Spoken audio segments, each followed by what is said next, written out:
ಇವತ್ತು ಕರೆದಿರುವಂತ ಸಭೆ ನಮ್ಮ ಜೆಡಿಎಸ್ ಜಾತ್ಯತೀತ ಜನತಾದಳದ ಅಧ್ಯಕ್ಷರು ಕೇಂದ್ರದ ಮಂತ್ರಿಗಳಂತ ಸನ್ಮಾನ್ಯ ಕುಮಾರಸ್ವಾಮಿ ಅವರು, ಜೊತೆಲಿ ನಮ್ಮ ರಾಜ್ಯಾಧ್ಯಕ್ಷರಾದಂಥ ಸನ್ಮಾನ್ಯ ವಿಜೇಂದ್ರ ಅವರು, ಜೊತೆಲಿ ಕೇಂದ್ರದ ಮಂತ್ರಿಗಳಂತ ಪ್ರಹ್ಲಾದ್ ಜೋಶಿ ಅವರು, ಯಡಿಯೂರಪ್ಪನವರು, ನಮ್ಮೆಲ್ಲ ವಿರೋಧ ಪಕ್ಷದ ನಾಯಕರು ಅಶೋಕ್ ಅಣ್ಣನವರು, ಚಲವಾದಿ ನಾರಾಯಣಸ್ವಾಮಿ ಅವರು, ಅನೇಕ ಮಂದಿ ಪ್ರಮುಖರೆಲ್ಲರೂ ಕೂಡ ಸೇರಿಕೊಂಡು ಮುಂದಕ್ಕೆ ಇದು ಒಂದು ತಾರೀಖ ಹಂತಕ್ಕೆ ತಗೊಂಡು ಹೋಗಬೇಕು ಅನ್ನೋಂಥ ಕಾರಣದಿಂದ ಅನೇಕ ವಿಚಾರಗಳನ್ನು ಚರ್ಚೆ ಮಾಡ್ತಾ ಇದೆ. ಚರ್ಚೆಗಳು ಮಾಡುವಂತ ಟೈಮಲ್ಲಿ ಇವತ್ತು ನಮ್ಮ ರಾಜ್ಯಾಧ್ಯಕ್ಷರಾದಂಥ ಸನ್ಮಾನ್ಯ ವಿಜೇಂದ್ರ ಅವರು ಒಂದು ಸಂಕಲ್ಪ, ಒಂದು ತೀರ್ಮಾನವನ್ನು ಏನು ತಗೊಂಡಿದ್ದಾರೆ, ಪಾದಯಾತ್ರೆ ಮಾಡಬೇಕು. ಈ ಪಾದಯಾತ್ರೆ ಮಾಡಬೇಕು ಅನ್ನೋಂಥ ತೀರ್ಮಾನವನ್ನು ಅವರು ತಗೊಂಡ ನಂತರ ಸನ್ಮಾನ್ಯ ರಾಜ್ಯಾಧ್ಯಕ್ಷರಾದಂಥ ಜಾತ್ಯತೀತ ಅಧ್ಯಕ್ಷರಾದಂಥ ಸನ್ಮಾನ್ಯ ಕುಮಾರಸ್ವಾಮಿ ಅವರು ಕೂಡ ಇವತ್ತು ಕೋರ್ ಕಮಿಟಿಯ ಸದಸ್ಯರ ಜೊತೆ ಚರ್ಚೆಯನ್ನು ಕೂಡ ಮಾಡ್ತಾ ಇದ್ದಾರೆ. ಹಂಗಾಗಿ ಇವತ್ತು ಒಂದು ಮುಂದಿನ ದಿನಗಳಲ್ಲಿ ಅಂದ್ರೆ ಆದಷ್ಟು ಶೀಘ್ರದಲ್ಲೇ ಬೆಂಗಳೂರಿನಿಂದ ಮೈಸೂರು ತನಕ ಪಾದಯಾತ್ರೆ ಹೋಗಬೇಕು.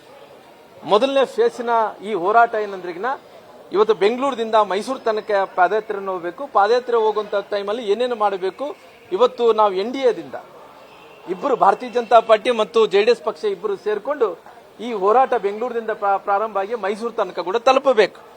ಮುಂದಿನ ದಿನಗಳಲ್ಲಿ ಇನ್ನ ಬಳ್ಳಾರಿಯಿಂದ ಏನು ಮಾಡಬೇಕು ಅನ್ನೋಂಥ ವಿಚಾರವನ್ನು ಹೈದರಾಬಾದ್ ಕರ್ನಾಟಕ ಕಲ್ಯಾಣ ಕರ್ನಾಟಕದಿಂದ ಕೂಡ ಇನ್ನ ಹೋರಾಟವನ್ನು ಏನು ಮಾಡಬೇಕು ಅನ್ನೋಂಥ ಕಾರಣ ಇದ್ರ ಬಗ್ಗೆ ಕೂಡ ಚಿಂತನೆ ನಡೀತಾ ಇದೆ. ಹಂಗಾಗಿ ಮೊದಲನೇ ಫೇಸಿನ ನಮ್ಮ ರಾಜ್ಯಾಧ್ಯಕ್ಷರಂತ ಸನ್ಮಾನ್ಯ ವಿಜೇಂದ್ರ ಅವರು, ಕುಮಾರಣ್ಣನವರು ಮತ್ತು ಯಡಿಯೂರಪ್ಪನವರು, ನಮ್ಮೆಲ್ಲ ನಾಯಕರು ಸೇರ್ಕೊಂಡು ಇವತ್ತು ನಾನು ಡೆಲ್ಲಿಗೆ ಹೋಗಬೇಕಾದ ಕಾರಣ ನಾನು ಮಾತಾಡಿ ಎದ್ದು ಬಂದಿದ್ದೀನಿ. ಕೆಲವೇ ಸಮಯಕ್ಕೆ ಡೇಟ್ ಫಿಕ್ಸ್ ಆಗುತ್ತೆ.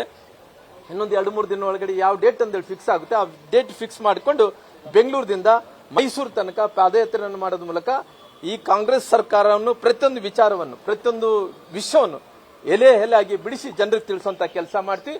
ಅದು ST ನಿಗಮದ, ವಾಲ್ಮೀಕಿ ಅಭಿವೃದ್ಧಿ ನಿಗಮದ ಹಣ ಭ್ರಷ್ಟಾಚಾರ ಆಗಿರ್ಬೋದು, ಮೂಢ ವಿಚಾರ ಏನು ಈ ಭೂ ಹಗರಣ ವಿಚಾರ ಆಗಿರ್ಬೋದು, ಭ್ರಷ್ಟಾಚಾರ ಆಗಿರ್ಬೋದು, ಎಲ್ಲ ವಿಚಾರಗಳನ್ನು ಜನರಿಗೆ ತಿಳಿಸುವಂತ ಕೆಲಸ ಭಾರತೀಯ ಜನತಾ ಪಾರ್ಟಿ ಮಾಡುತ್ತೆ.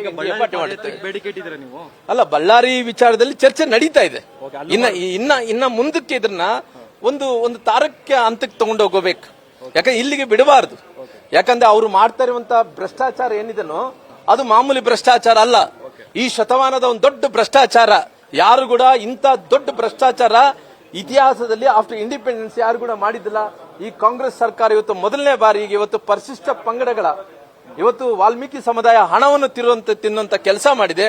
ಆದ್ರೆ ತಿಂದಿದೀವಿ, ಅದಕ್ಕೆ ಸಂಬಂಧ ಇಲ್ಲ ಅನ್ನೋದೇಳಿ ಸರ್ಕಾರ ಸಮರ್ಥನೆಯನ್ನು ಮಾಡ್ಕೊಂತದ್ದು ಈ ರಾಜ್ಯದ ಜನರಿಗೆ ಯಾರು ಒಪ್ಪಂತ ಸ್ಥಿತಿಯಲ್ಲಿಲ್ಲ.